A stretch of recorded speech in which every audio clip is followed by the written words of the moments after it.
All right, Anna, you got our last story, and it features Will Foxley. Take it away. Yeah, and it's also about mining. It's about how you can mine Bitcoin at home, which might even not even sound probable in the current environment. It's now all about big industrial miners, like huge venues with thousands of mining machines, because Bitcoin mining is so it's so energy hungry, and requires the expensive machines. But some people, including our very own Will, still want to do it at home. And I talked to some people, some enthusiasts like him, about why are they doing this, how are they doing it, is that profitable, is that expensive, to roll out something like Will showed us in this video. So maybe Will, just why don't you tell why are you excited about that, despite all the odds, despite all the challenges of home mining, why you still want to do that? Yeah, home mining is definitely a challenge, and we're enjoying my great film work here with my iPhone. So hope you're not getting nauseous from viewing it. Home mining is basically a way to get Bitcoin in a non-custodial, decentralized fashion, right? Typically, people go and buy Bitcoin. They buy on Cash App or Coinbase, or maybe they even go as far as ordering it on something like Bisq, which is more privacy focused. But there's a way of getting Bitcoin nowadays still that is permissionless, and it's more privacy focused. So I just plug in a computer into the Bitcoin network, and I start beaming Bitcoin myself just in exchange for energy. It's really what it is, energy for money in this instance.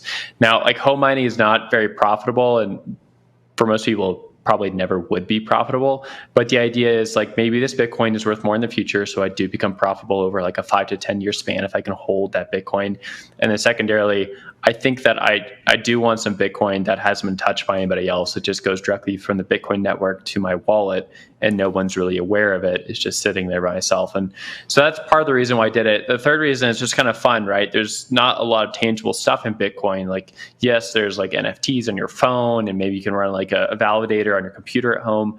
But besides that, like, most of Bitcoin is very intangible. And I think that's actually a key deterrent from a lot of people getting into Bitcoin. They want something physical, like cash. I always hear that, like, well, can I hold a Bitcoin? It's like, no, you can't. But with mining, you can interact with it, right? You can go to a Bitcoin mining farm. You can feel the heat on your face from these fans. You can see like the machines themselves whirling around. Home mining, you have the opportunity to like really get into the weeds of Bitcoin and learn how it all works. So that's why I took it up for myself and lost a little bit of money along the way. I wonder what you think, Jen. I was just going to say, reading the article, it felt like, Will, you were a glutton for punishment. You weren't making any money. These machines are turning off on you. You had to like continuously maintain. It sounded like a lot of maintenance, but you make a good argument there. I wonder what advice you have, like, for people like me. Should I have an at-home miner, or is it just too much of a headache? So there are like options for doing it. So if you take an older generation miner like an S9, you can probably plug it into most outlets. I'm not sure in Canada. Pretty sure you'd be okay with this. But if you're in Europe or somewhere else, you might have a hard time getting like the correct plug. And those are just going to like a standard home wall outlet. Your energy bill is definitely going to go up. It's not a very efficient machine, but you'll get some Satoshis, and they'll be private and they'll be your own. No one else has touched them. They haven't been on an exchange.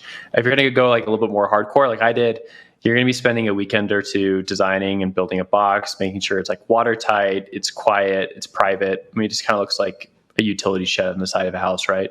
And then to get like the electrical work and all that done for these next generation machines requires bringing out an electrician, because it can be a little bit dangerous, and then buying a machine. So it's a little bit of work, but I don't know. I enjoy Bitcoin. I want to be in part of it. I want to get my hands all dirty. So that's why I did this. Maybe you could too.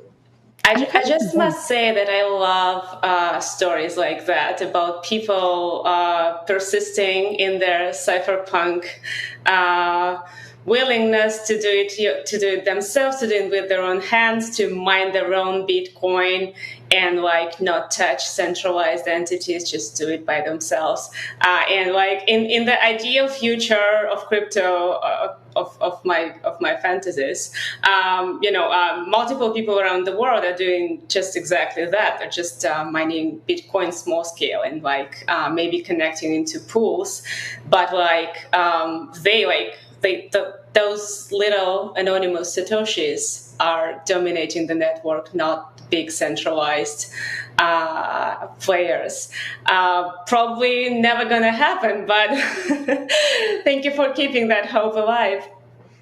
All right, Will, I'm going to hit you up offline, get some instructions, and maybe I'll start mining my own Bitcoin. What a fun little takeaway from today's show.